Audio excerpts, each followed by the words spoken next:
Sejam todos bem-vindos ao nosso Evangelho no Lar da Casa Virtual Luz Espírita. Com auxílio e proteção dos benfeitores da Colônia Espiritual Maria de Nazaré, o nosso grupo em nome de toda a Cavile agradece por nos receberem em seus lares.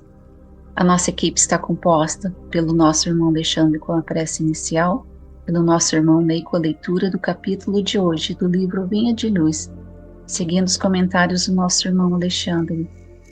Vamos emanar boas energias para levar luz e conforto aos lares materiais e espirituais, bem como toda a espiritualidade protetora presente onde quer que se encontre, na harmonização dos lares e flutuação das águas.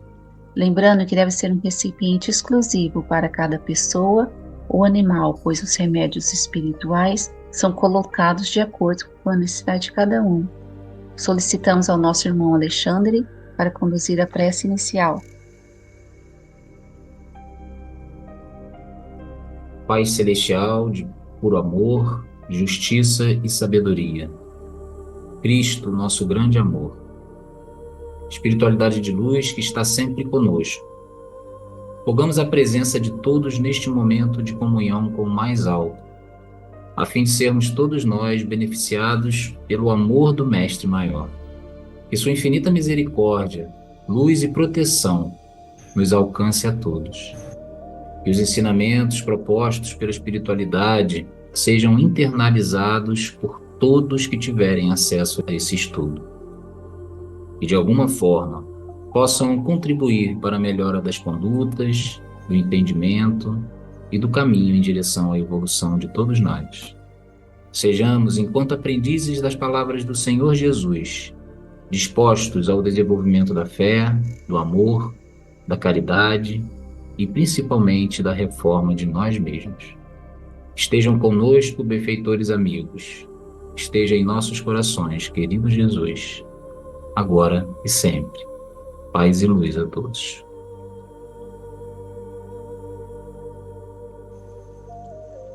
Reflexão do livro Vinha de Luz, psicografado por Francisco Cândido Xavier pelo Espírito de Emmanuel, capítulo 117, para isto.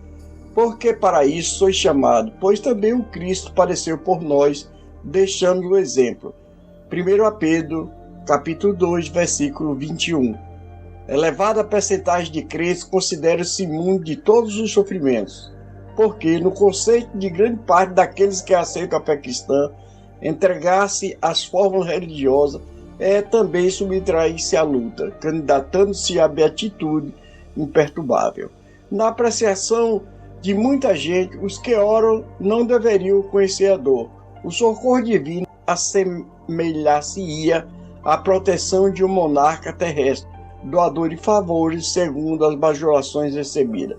A situação do aprendiz de Jesus é todavia muito diversa. Os títulos do Cristo não são os da inatividade, com isenção de responsabilidade e esforço. Todos os chamados ao trabalho dos evangélicos não podem esquecer a necessidade do serviço.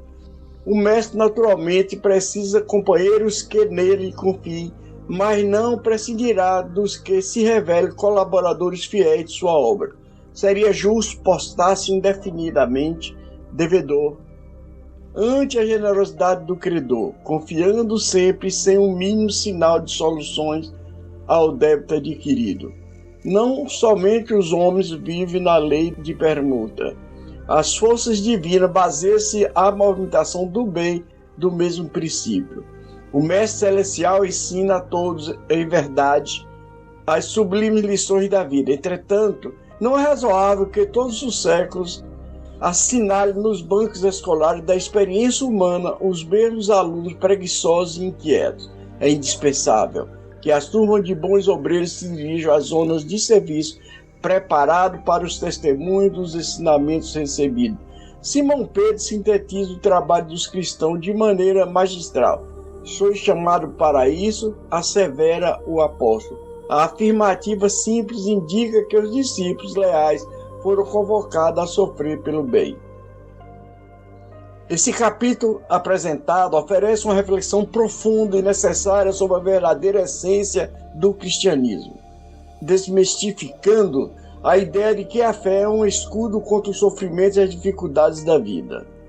Esse pensamento, infelizmente, comum entre muitos crentes, sugere que entregar essas formas religiosas equivale-se a subtrair as lutas, proporcionando uma existência de beatitude imperturbável. No entanto, essa visão não apenas distorce o verdadeiro propósito da fé cristã, mas também limita a compreensão do papel do sofrimento e do trabalho espiritual na vida do discípulo de Jesus. Muitas pessoas acreditam que a oração e a fé deveriam, por si só, afastar a dor, como se o socorro divino funcionasse de maneira semelhante à proteção oferecida por um monarca terrestre, que distribui favores em troca de bajulações. Essa concepção subestima a profundidade dos ensinamentos do Cristo, reduzindo a relação com o divino a uma simples transação, onde o fiel busca apenas receber os benefícios sem considerar a responsabilidade e o esforço que a verdadeira fé requer. O capítulo nos alerta que a situação do aprendiz de Jesus Cristo é muito diversa dessas perspectivas simplistas. Seguir Jesus não é um convite à inatividade ou isenção de responsabilidade. Pelo contrário, os títulos de Jesus não representam uma vida de conforto, a facilidade, mas sim um chamado ao serviço e ao trabalho árduo e à superação pessoal. A fé cristã é, em essência, um compromisso com o bem, que exige coragem, perseverança e uma disposição contínua para enfrentar e superar os desafios que surgem no caminho. O verdadeiro discípulo do Cristo deve compreender que a fé não é uma promessa de isenção de sofrimento, mas uma fonte de força para enfrentá-los. Jesus, ao chamar seus seguidores, não ofereceu uma vida livre de dificuldade, mas sim uma oportunidade de participar de sua obra, de se tornar um colaborador fiel ao esforço de semear o bem e transformar o mundo. O socorro divino, portanto, não se manifesta como uma fuga dos problemas, mas como uma luz que guia o cristão em meio às tempestades da vida, proporcionando-lhe sabedoria e a força necessária para superá-lo. A metáfora do devedor, utilizada no capítulo, é particularmente poderosa ao ilustrar essa realidade. Assim como seria injusto que o devedor permanecesse indefinidamente na posição de quem deve, confiando apenas na generosidade do credor, sem nunca tomar a iniciativa de quitar sua dívida. Também é injusto que o cristão espere receber as bênçãos divinas, sem jamais demonstrar esforço ou iniciativa para cumprir suas responsabilidades espirituais. A vida cristã não é uma via de mão única, onde o fiel apenas recebe. É um caminho de troca, onde o esforço pessoal e a disposição para o trabalho são fundamentais. O capítulo também nos lembra que as forças divinas operam segundo a mesma lei de permuta que rege as relações humanas. O bem que se manifesta no mundo não é um dom gratuito que cai do céu, sem exigência. Ele requer participação ativa de todos que se comprometem com a obra do Cristo. O Mestre Celestial oferece a todos as sublimes lições da vida, mas essas lições só podem frutificar se for aplicada com dedicação e esforço. O aprendizado cristão não é uma jornada passiva, mas um processo ativo de crescimento e transformação, onde cada desafio enfrentado é uma oportunidade de demonstrar a fé e o compromisso com o bem. Essa perspectiva nos leva a compreender que o sofrimento, longe de ser um sinal de falta de fé, é uma parte essencial do caminho espiritual. É através da dificuldade que o cristão tem a oportunidade de provar sua fidelidade e de crescer em direção à maturidade espiritual. Simão Pedro, ao afirmar que sou chamado para isto, sintetiza essa verdade de forma magistral. Os discípulos de Jesus não são chamados para uma vida de comodidade, mas para enfrentar o sofrimento pelo bem, para trabalhar incansavelmente na obra do Mestre e para usar cada dificuldade como uma ferramenta de crescimento espiritual. Em essência, esse capítulo nos convida a revisar nossa compreensão da fé cristã. Ele nos desafia a abandonar a visão simplista de que a fé é uma proteção contra todos os males e abraçar a verdadeira essência do cristianismo, um compromisso ativo com o bem, que exige trabalho e responsabilidade, e a disposição para enfrentar os desafios da vida com coragem e fé. O sofrimento nesse contexto não é um inimigo a ser evitado, mas uma parte natural, necessária do processo de crescimento espiritual. O verdadeiro seguidor de Jesus Cristo entende que a fé não o livrará dos desafios, mas o capacitará a enfrentá-los.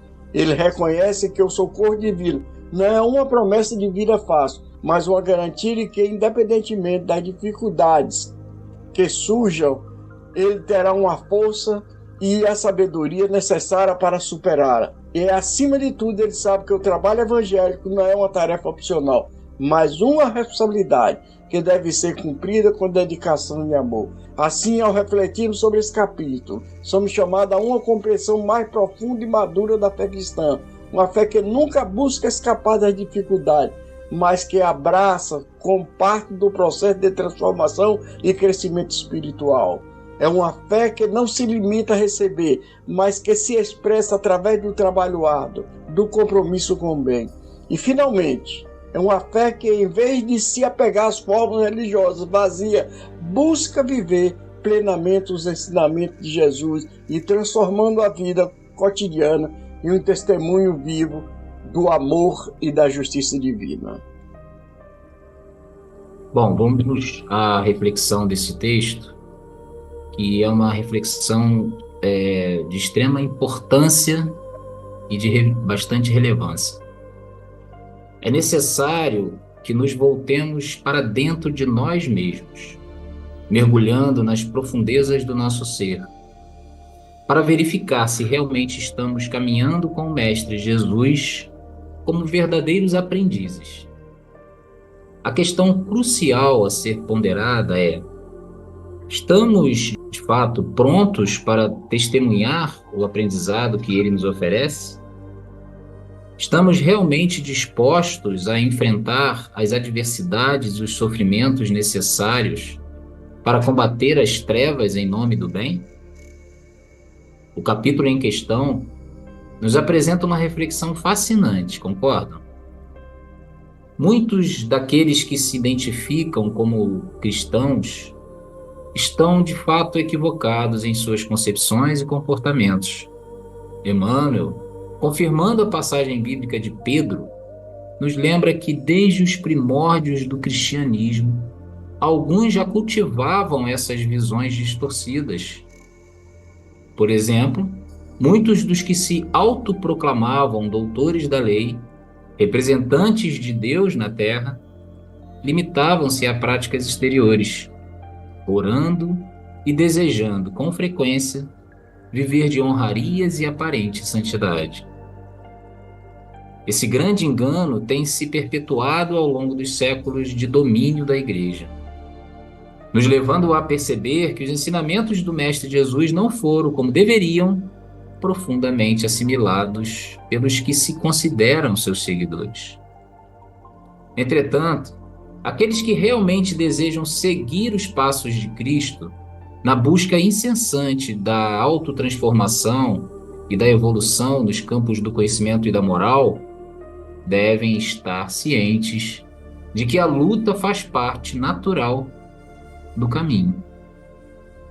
Não há espaço para uma inatividade glorificada que desconsidere o esforço e a dedicação necessários para alcançar o reino dos céus em nosso íntimo.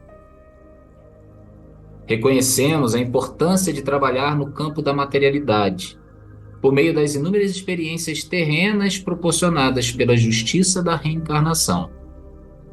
Desprezar essa oportunidade, vivendo sem esforço e sem contribuição nas lutas cotidianas da vida, nos próprios campos onde temos a chance de testemunhar ao lado de Jesus, é perder a divina oportunidade de evoluir como espíritos eternos que somos. Concluímos, portanto, que Pedro, o grande discípulo do Mestre, nos alerta que estamos em comunhão com Deus para demonstrar, através da força cristã, que a transitoriedade dos sofrimentos terrenos nada representa para os verdadeiros aprendizes de Cristo. Com exceção de Judas e João, todos os discípulos foram martirizados de forma extrema e suportaram grandes sofrimentos ao longo de suas vidas, demonstrando que esses padecimentos fazem parte do caminho que nos conduz à perfeição enquanto aprendizes da verdade. Nesse contexto, entendemos que, em comparação aos primeiros cristãos que enfrentaram horrores indescritíveis, somos como os trabalhadores da última hora, com o privilégio de vivermos em uma era de transição, que, embora complexa e desafiadora, nos oferece a oportunidade de trabalhar muito mais no campo moral do que no físico, como resultado da evolução que já testemunhamos na humanidade. Como afirma o Espírito Emmanuel, não nos iludamos, a luta é o cadinho que purifica o coração para a vida imortal. E é através dessa luta, sustentada pela fé raciocinada e pelo esforço constante, que avançamos no caminho da evolução espiritual, conscientes de que cada desafio é uma oportunidade de aprendizado e crescimento. Paz e luz, gratidão.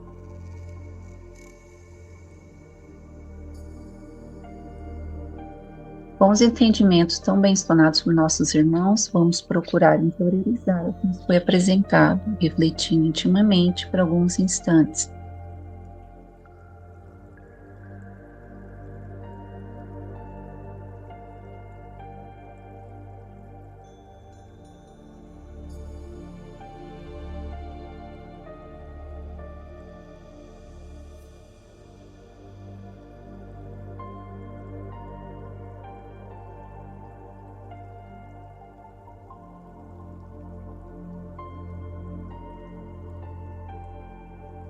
Elevemos os nossos pensamentos a Deus e, com o auxílio dos Espíritos de Luz da Colônia Espiritual Maria de Nazaré, pedimos paz e harmonia para todos que estão conectados conosco neste momento de amor, bem como a emissão das boas energias aos nossos familiares, irmãos encarnados e aqueles que se encontram no plano espiritual.